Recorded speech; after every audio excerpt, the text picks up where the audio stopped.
स्थानीय तह निर्वाचन 2079, 42 दिन बाँकी।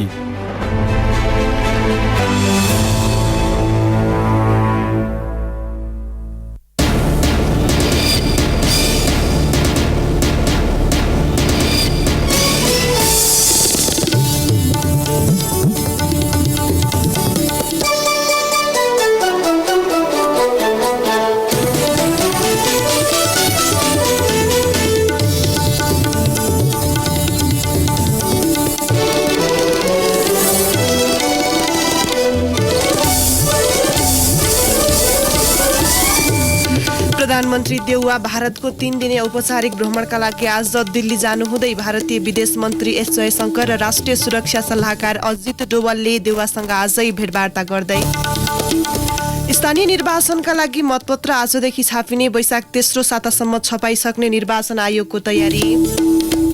आफ्नो मुलुकको मुद्रा रुबलमा भुक्तानी नगरे ग्यास आपूर्ति बन्द गरिदिने युरोपेली देशलाई रुसको चेतावनी। युको विभिन्न प्रतिबन्धका कारण रुबल इतिहासकै कमजोर अवस्थामा। र त्रिकोणात्मक टी20 अन्तर्राष्ट्रिय सिरिज अन्तर्गत आज मलेसिया र पपुवा न्युगिनी बीच प्रतिस्पर्धा हुँदै कतारमा आयोजना हुने फिफा विश्वकप फुटबलको समूह विभाजनको ड्र आज। नमस्कार, कान्तिपुर डायरीका साथमा साथी रमेश र म केशु। समाचार अब विस्तारमा। प्रधानमन्त्री शेरबहादुर देउवा भारतको 3 दिने सद्भावना भ्रमणका लागि आज दिल्ली जाँदै हुनुहुन्छ। प्रधानमन्त्री देउवाको भ्रमण टोलीमा पत्नी डाक्टर आरजु देउवा, परराष्ट्र मन्त्री नारायण खड्का, ऊर्जा मन्त्री पम्फा भुसाल र भौतिक पूर्वाधार तथा यातायात मन्त्री रेणु यादव पनि दिल्ली जाँदै हुनुहुन्छ। यस्तै निजी क्षेत्रका प्रतिनिधिहरू पनि प्रधानमन्त्रीको टोलीमा सहभागी हुँदैछन्। नेपाल वायु सेवा निगमको नियमित उडान मार्फत प्रधानमन्त्री देउवा 1 बजे दिल्ली जानुहुने भ्रमण तालिका छ। प्रधानमन्त्री देउवासँग द्विपक्षीय सम्बन्ध र सुरक्षा चासोबारे भारतीय विदेश मन्त्री एस जयशंकर र राष्ट्रिय सुरक्षा सल्लाहकार अजित डोभालले आज भेटवार्ता गर्नुहुनेछ। दिल्ली स्थित नेपाली दूतावासले प्रधानमन्त्री देउवाको सम्मानमा साझा डिनरको आयोजना गरेको छ। प्रधानमन्त्री देउवाको भारत भ्रमणले दुई मुलुक बीचको सम्बन्धलाई बलियो बनाउन मद्दत पुग्ने दुवै मुलुकका परराष्ट्र मन्त्रालयले जारी गरेको विज्ञप्तिमा उल्लेख गरिएको छ। प्रधानमन्त्री देउवाले भारतीय समकक्षी नरेन्द्र मोदीसँग भोलि भेटवार्ता गर्दै हुनुहुन्छ। भोलि नै विभिन्न 4वटा परियोजनाको उद्घाटन तथा हस्तान्तरणको तयारी भएको छ। जनकपुर जयनगर रेलवे सेवा र सोलु करिडोर विद्युत प्रसारण लाइनको दुवै देशका प्रधानमन्त्रीले संयुक्त उद्घाटन गर्ने कार्यक्रम छ। यस्तै भारतीय सहयोगमा निर्माण भएका 132वटा स्वास्थ्य चौकीको भवन हस्तान्तरण तथा भारत सरकारले चलनमा ल्याएको रुपे डिजिटल कार्ड नेपालमा प्रयोगको शुभारम्भ गर्ने तयारी भएको छ। यसै सन्दर्भमा दिल्ली सहकर्मी राजेश मिश्रले पठाएको यो सामग्री। प्रधानमन्त्री शेरबहादुर देउवा आजबाट भारत भ्रमणमा आउँदै हुनुहुन्छ। उहाँको साथमा 4 जना मन्त्री, आधा दर्जन सचिव सहित करिब 40 जना बढीको डेलिगेसन भारत आउन लागेको हो।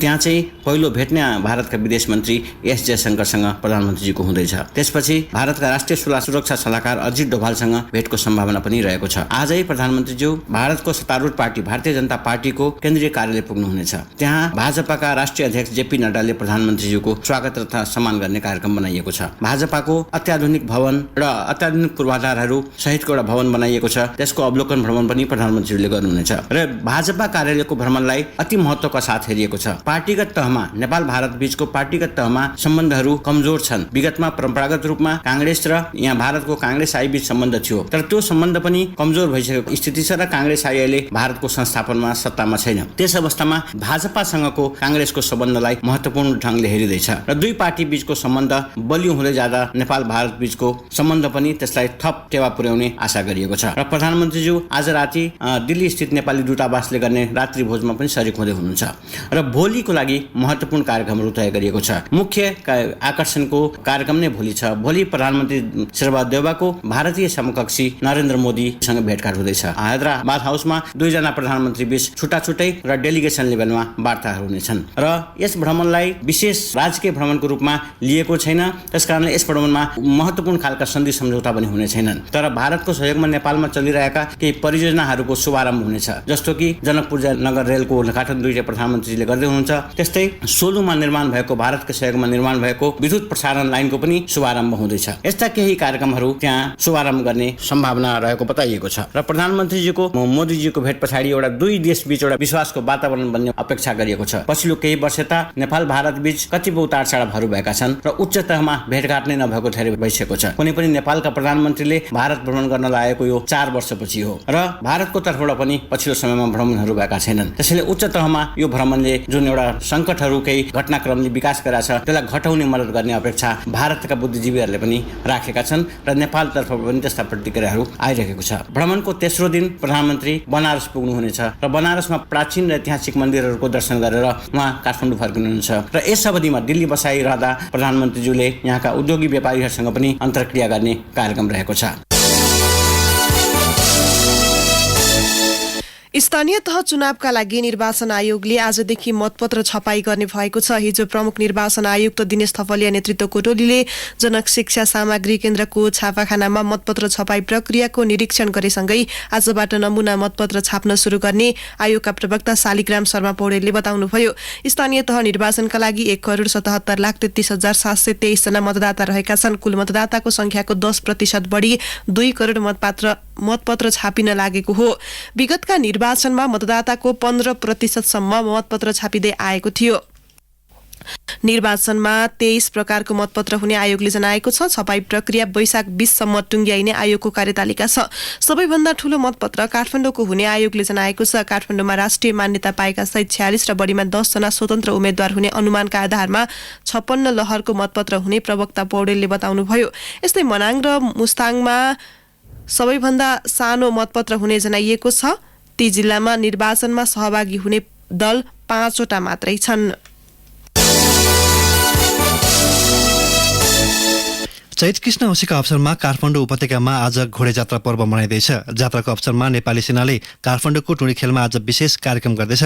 टुँडीखेल स्थित सैनिक मञ्चमा नेपाली सेनाले अश्वखेला, मोटरसाइकल खेल लगायतका प्रदर्शनीको आयोजना गरेको छ। नेपाली सेनाले आयोजना गर्ने विशेष समारोहमा राष्ट्रपति, उपराष्ट्रपति लगायतका विशिष्ट व्यक्तिहरूको सहभागिता रहनेछ।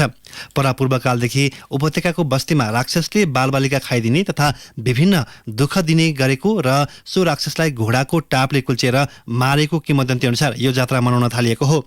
विभिन्न सांस्कृतिक कार्यक्रम गरी उपत्यका काठमाडौँ, भक्तपुर र ललितपुरमा आज घोडे जात्रा मनाइन्छ। उपत्यकामा प्रचलित मध्येको यो जात्रा प्राचीन जात्रा मानिन्छ। किंवदन्ती अनुसार प्रत्येक वर्षको चैत शुक्ल प्रतिपदाबाट नयाँ वर्षको सुरुवात हुने विश्वास अनुरूप चैत कृष्ण औँसीमा घोडा कुदाएर नयाँ वर्षलाई स्वागत गरिने प्रचलन छ। घोडा जात्राको अवसरमा आज काठमाडौँ उपत्यकामा सार्वजनिक बिदा दिइएको छ। सत्तारूढ गठबन्धनसँग चुनावी तालमेल गर्ने निर्णय गरेको कांग्रेसले टोलसम्मै निर्वाचन परिचालन समिति गठन प्रक्रिया शुरू गरेको छ। उपसभापति पूर्ण बहादुर खड्काको नेतृत्वमा बनेको केन्द्रीय निर्वाचन परिचालन समितिले सबै तहमा निर्वाचन परिचालन समिति गठन गर्न र सम्पूर्ण शक्ति निर्वाचनमा केन्द्रित हुन निर्देशन दिएसँगै प्रक्रिया शुरू गरेको उपसभापति धनराज गुरुङले बताउनुभयो। केन्द्रीय कार्य समितिले सत्ता गठबन्धनसँग चुनावी तालमेल गर्ने निर्णय गरे पनि पार्टीभित्र भने फरक मत कायमै छ। संस्थापन इतरले अहिले पनि गठबन्धनसँगको चुनावी तालमेलको आवश्यकता नरहेको तर्क गर्दै आएको छ। निर्वाचन परिचालन समितिले भ्रातृ तथा शुभेच्छुक संस्थालाई निर्वाचन लक्षित अभियानमा परिचालित गर्ने तयारी गरेको छ। आवश्यकताको आधारमा चुनावी समीकरण हुने भन्दै उपसभापति गुरुङले वडा स्तरसम्म परिचालन हुने समितिले त्यहाँको अवस्था आवश्यकताका आधारमा अघि बढ्ने बताउनुभयो। सभापति तथा प्रधानमन्त्री शेरबहादुर देउवा भारत भ्रमणबाट फर्किनु अघि तत्कालै प्रदेश, जिल्ला, प्रतिनिधि सभा क्षेत्र, प्रदेश सभा क्षेत्र, स्थानीय तह, वडा तह र टोलसम्म समितिहरू गठन गर्ने, भ्रातृ संस्थालाई सक्रिय बनाउने र मतदाता शिक्षा अभियान सञ्चालन गर्ने गरी तयारी अघि बढाउने उपसभापति गुरुङले बताउनुभयो। रेडियो कान्तिपुरसँग कुरा गर्दै उपसभापति गुरुङले चुनावी समीकरणका कारण नेता कार्यकर्तामा परेको भ्रम, बढ्दो मनमुटावलाई अन्त्य गर्ने बताउनुभयो। कान्तिपुर डायरीमा अब ब्रेकको पालो। ब्रेकपछि कान्तिपुर डायरीमा अब अन्तर्राष्ट्रिय प्रसङ्ग। कूटनीतिक सम्बन्ध बिग्रिएका राष्ट्रले आफ्नो मुलुकको मुद्रा रुबलमा भुक्तानी नगरी ग्यास आपूर्ति बन्द गरिदिने रुसले चेतावनी दिएको छ। EU आबद्ध राष्ट्रलाई लक्षित गर्दै राष्ट्रपति भ्लादिमिर पुटिनले ग्यास आयातकर्ताले रुसी बैंकमा आजदेखि रुसी मुद्रा रुबलमा भुक्तानी गर्न निर्देशन जारी गर्नुभएको छ। रुसले कुनै पनि वस्तु सित्तैमा वा दान नगर्ने पुटिनको भनाइ छ। रुबलमा भुक्तानी नभए जारी सम्झौता रद्द गरिने रुसको चेतावनी छ। रुबलको खस्कँदो मूल्यलाई उकास्न बाँच्न पुटिनले भुक्तानी रुबलमा गर्नुपर्ने शर्त अघि सारेको बीबीसीले उल्लेख गरेको छ। पश्चिमा मुलुकहरूको विभिन्न प्रतिबन्धका कारण रुबल इतिहासकै कमजोर स्थितिमा पुगेको अन्तर्राष्ट्रिय समाचार माध्यमहरूले जनाएका छन्। रुसको गाजप्रोम बैंकमा खाता खोलेर भुक्तानीकर्ता मुलुकले युरो वा डलर जम्मा गर्न सक्नेछन्। सो बैंकले डलर वा युरोलाई रुबलमा साटेर भुक्तानीको माध्यम बनाउने रुसले योजना अघि सारेको छ। युरोपियन युनियनले रुसबाट 40% ग्यास र 30% तेल आयात गर्छ। युक्रेनको आणविक भट्टी केन्द्र चर्नोबलबाट रुसी सेना बाहिरिएको केन्द्रका कर्मचारीले बताएका छन्। युक्रेनको राष्ट्रिय आणविक कम्पनी इर्नगातामले केन्द्रमा कुनै पनि विदेशी नरहेको उल्लेख गरेको छ। रुसी सेनाको सानो समूह बेलारुस सीमातर्फ फर्किएको बीबीसीले उद्धृत गरेको छ। अमेरिकाको रक्षा मन्त्रालयले पनि सो क्षेत्रमा रुसी सेनाको समूह बाहिरिएको पुष्टि गरेको छ। युक्रेनमा आक्रमणको सुरुवाती यही दिनमा नै चर्नोबल आणविक भट्टी रुसी सेनाले नियन्त्रणमा लिएको थियो। रुसी सेनाले आणविक केन्द्रको अति संवेदनशील क्षेत्रमा केही खाल्डोहरू खनेका थिए। रुसी सेना केन्द्रको विकिरणबाट प्रभावित भएकाले उपचारका लागि बेलारुसतर्फ भएको आशंका गरिएको छ। अब खेल प्रसङ्ग। काठमाडौँमा जारी त्रिदेशीय टी20 सिरिजमा आज मलेसिया र पपुवा न्युगिनी पीएनजी बीच प्रतिस्पर्धा हुँदैछ। कीर्तिपुर स्थित त्रिवी क्रिकेट मैदानमा केही बेरमा मलेसिया र पीएनजी बीच प्रतिस्पर्धा हुन लागेको हो।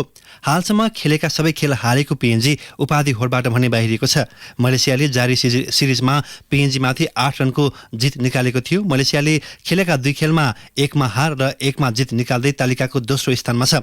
सिरिजको समूह चरण अन्तर्गत भोलि मलेसिया र नेपाल बीच प्रतिस्पर्धा हुन्छ। नेपालले खेलेका सबै 3 खेलमा जित निकाल्दै तालिकाको शीर्ष स्थानमा छ। कतारमा आयोजना हुने फिफा विश्वकप फुटबलको समूह विभाजन ड्र आज हुँदैछ। कतारको दोहामा एक कार्यक्रमका बीच समूह विभाजन गरिने फिफाले जनाएको छ।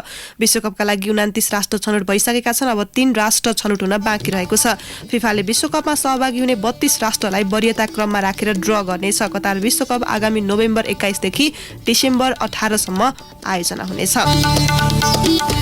अवस्था यिनै प्रसङ्ग सहित कान्तिपुर डायरीको यो बुलेटिन अहिलेलाई यही सकियो। साथी रमेश र म केशु बिदा हुन्छौँ। नमस्कार।